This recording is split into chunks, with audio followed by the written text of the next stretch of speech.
18वें अध्याय में मोक्ष संन्यास योग का वर्णन है। कार्य मित्येव यत्कर्म नियतम क्रियते अर्जुन संगम त्यक्त्वा फलं तैव सत्यागा सात्विको मता। जीते जी मनुष्य को मोक्ष की इच्छा नहीं करना चाहिए। जीव का वैसे सहज स्वभाव है कि वो मुक्त है, केवल अपने अज्ञान के कारण लगता है कि जीव बंधा हुआ है। कोई भी जड़ चीज चैतन्य को बांध नहीं सकती, पकड़ नहीं सकती। ये केवल हमारा भ्रम रहता है। हमने कोई खंभा पकड़ लिए और हमें ये लगे कि खंभे ने हमको पकड़ लिया है, छोड़ नहीं रहा है, तो ये अज्ञान के कारण ऐसा लगता है। जड़ चेतन में ग्रंथि पड़ गई, यद्यपि मृषा छूटत कठिनाई। अगर किसी चीज में कोई गठान पड़ जाए तो गठान कोई व्यक्ति छोड़ ले, परंतु भ्रम हो जाए, गठान पड़ गई तो कितना भी कोशिश करे व्यक्ति वो सुलझा नहीं पाता, क्योंकि गठान नहीं है। ऐसे ही ये जो जीवात्मा है इसका बंधन है ही नहीं।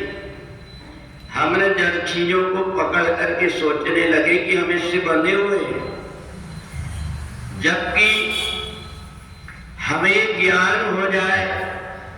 भगवान इसलिए गीता का ज्ञान देते हैं, हमें ज्ञान हो जाए कि मैं जब चेतन हूं तो मेरे को जड़ पकड़ कैसे सकता है।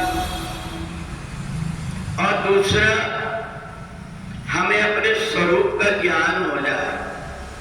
जब तक हमें स्वरूप का ज्ञान नहीं रहता तो शेर भी अगर बकरी के साथ में रहता है तो बकरी को देख करके वो भी कोशिश करता है कि घास खाने की चीज है और घास खाने लगता है। परंतु जब उसको कोई ज्ञान करा देता है कि तू बकरी नहीं है, तुरंत उसके स्वरूप में आकर के वो और पहचान लेता है कि मेरे को भ्रम था, क्योंकि मेरे को संग ऐसा मिला था। और ये जीव को भी ऐसा ही हो गया, जड़ चेतन में ग्रंथि पड़ गई।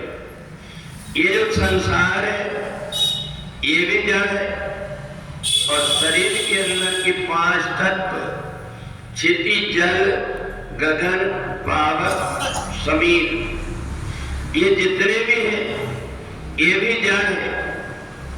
तो इसलिए तेज भागने वाली रेलगाड़ी में बैठे रहो तो अज्ञान के कारण हमें ऐसा लगता है गाड़ी खड़ी हुई है और पेड़ पौधे भाग रहे हैं। परंतु जब व्यक्ति गौर से देखता है, जब वो झटका लगता है, तब पता लगता है कि नहीं, रेलगाड़ी चल रही है, ये मेरा भ्रम था। और ये भ्रम अज्ञान के कारण जब हमारी बाल्यावस्था होती है उस समय ऐसा लगता है ये पेड़ दौड़ रहे हैं, परंतु जब बाहर देखता है उसको ठीक ठीक ज्ञान हो जाता है, तो अपने स्वरूप का ज्ञान हो जाता है। यही स्थिति भगवान जीव की बता रहे हैं। ये जो जीव है चेतन अमल सहज सुखराशि, ये जीवात्मा को कर्म बांधता ही नहीं। पाप और पुण्य, जीवन और मरण, ये जीव के धर्म ही नहीं। हमें भ्रम हो गया। भगवान ने सहज रूप में जीवात्मा को जो पहचान लेता है तो जीव का स्वरूप बताया कि परवश जीव स्ववश भगवंता, जीव अनेक एक श्रीकंता। तो इसलिए जीव का जो स्वरूप है ये पहचानने के लिए हमें अपने आप को देखना पड़ता है, अपने आप को पहचानना पड़ता है। जब तक हम अपने आप को नहीं पहचानेंगे तब तक ये अज्ञान दूर नहीं होता। हमारी स्थिति वैसी ही है जैसे चम्मच की होती है।